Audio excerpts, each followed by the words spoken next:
का कुणी विश्वास ठेवावा तुझ्यावर? म्हणजे ठेवला कुणी आणि तुला प्रतिक्रिया काय येत होत्या जेव्हा तू या 200-300 दुकानदारांपर्यंत गेलास? म्हणजे तिथं जाण्याच्या आधी की आपण ह्या सगळ्या कंपन्यांशी टायअप करून त्यांच्याकडून ती औषधं घेऊन ह्या दुकानदारांपर्यंत घेऊन जाऊ, हा विचारच तुझ्या मनात कसा आला? तुझे आई बाबा काय करतात? तुला म्हणजे हे हे तुला शिक्षण कुठं मिळालं की असं काहीतरी करता येतं? तुझे आई बाबा काय करतात? माझी मम्मा एक्सपोर्ट्समध्ये मेडिसिनचं तिला आयडिया आहे. त्याच्यामुळे मला लहानपणापासून मेडिसिन्स काय असतात हे मला चांगलं ज्ञान होती, की मेडिसिन जे मॅन्युफॅक्चरिंगमधून बनवले जातात. आपण अख्ख्या वर्ल्डमध्ये इंडिया आपलं बिगेस्ट एक्सपोर्टर अँड मॅन्युफॅक्चर आहे जनरिक मेडिसिनचं. ते आपल्या देशातल्या लोकांना मिळत नाही.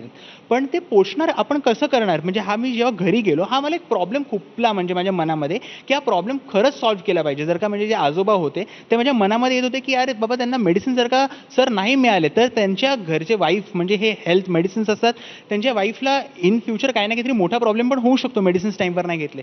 तो एक फक्त प्रॉब्लेम मनामध्ये आला आणि मी जी सुरुवात पहिली केली ट्रस्ट, तुम्ही जसं म्हणालात की कुठल्या पण मेडिकल स्टोरवाल्या माझ्याबरोबर जोडताना ट्रस्ट हा येतच नव्हता. पण मी पहिलं जे मेडिकल माझी जे इनॉग्रेशन केलं ते मी घरी सांगून पण नाही केलं, कारण की आई वडिलांना पण सांगितलं असतं तर त्यांनी पण म्हणाले असते की आत्ता हे सगळं करायचं वय नाही आहे तुझं, तू बाकी फोकस कर. तर इव्हन मी तर म्हणेन की आई वडील पण तुमच्यावरती त्या एजला विश्वास नाही ठेवणार, कारण की आपण असं आयुष्यामध्ये काही केलं नसतं की कोण आपल्यावरती विश्वास ठेवेल. पण मला वाटते की जे आयडिया माझ्याकडे होती, माझं पहिलं स्टोअर, मी माझे पैसे ₹15,000 अरेंज केलेले आणि तेव्हा माझं पहिलं स्टोअर मी चालू केलं. त्या 2 जे भाऊ होते पहिले जे मेडिकल स्टोअरचे, त्यांना मी म्हणालो की प्रॉफिट झालं तर ते आपलं दोघांचं आहे, नुकसान झालं ते माझं आहे. कस्टमर आणणार मी लोकांशी बोलून की अफोर्डेबल मेडिसिन्स इथे मिळणार आहे. तर मला वाटते तिकडनं ती एक पहिल्या स्टोअरची सुरुवात झाली आणि ज्या दिवशी इनॉग्रेशन होतं स्टोअरचं त्याच्या आदल्या रात्री मी माझ्या घरी सांगितलं. आणि तेव्हा मी आई बाबांना बोललो की बाबा हे जर का झालं तर खूप ओरडले मला. तेव्हा मी बोललो की जर का 6 महिने मी करून बघतो, जर का झालं तर कितीतरी लोकांचं भलं होईल त्याच्यामध्ये.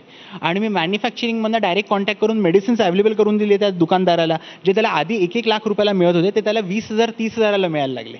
त्याची प्रॉफिटेबिलिटी पण वाढली आणि लो इन्व्हेस्टमेंटमध्ये वाढली. सो त्याच्यामुळे ती इकोसिस्टम तेव्हा तयार झाली आणि माझं पहिलं मेडिकल स्टोअर खरंच खूप चांगलं सक्सेस झालं आणि मग तिकडनं ती जर्नी सुरू झाली. मग that was a thing sir. पण मग आपल्या ब्रँडला नाव द्यावं हे कसं आलं? बरं, तुझं शिक्षण कुठं झालं? ठाण्यामध्ये.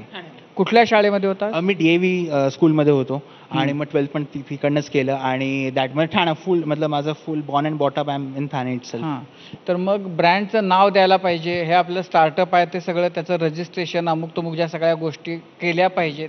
हे ज्ञान तुला कोणी दिलं? कसं मिळालं ते? नेटवरती मी खूप सर्च करायचो. म्हणजे मी त्याच्यानंतर व्हिडिओज ऑनलाईन बघायला लागलो. मग मला वाटते की सगळ्या स्टेप्स छोट्या-छोट्या मतलब नेटवरती आजकाल सगळ्या अवेलेबल आहेत. मी म्हणजे YouTubeवरती सर्च करायचो.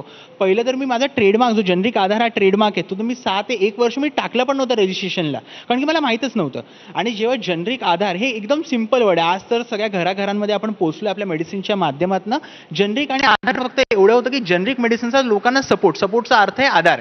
मी होतं ते क्लब केलं आणि ब्रँडचं नाव बनवलेलं तेव्हा आणि त्याच्यानंतर ते सुरुवात झाली तिकडनं. सो मला वाटते की ब्रँडच्या नावापेक्षा किती मोठा प्रॉब्लेम आपण सॉल्व्ह करतो त्याच्याने ते खूप मोठे $1 बिलियन कंपनी इन फ्युचर बनू शकते. सो मी तिकडनं ती सुरुवात केलेली ब्रँडच्या नावाची आणि मग ते चांगलं होत गेलं सर.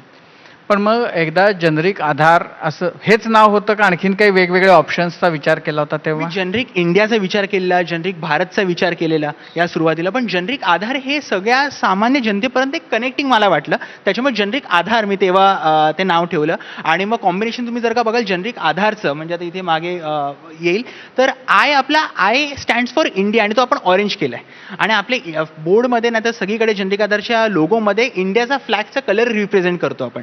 सो मी तेव्हा तो विचार केला की आपण इंडियाच्या लोकांकरता करतोय आणि तिकडनंच मग त्या जर्नीची सुरुवात झालेली सर. पण मग हे करताना मग तू पुढं शिकणं बिकणं चालू ठेवलंस का ते सगळं सोडून दिलं आणखीन?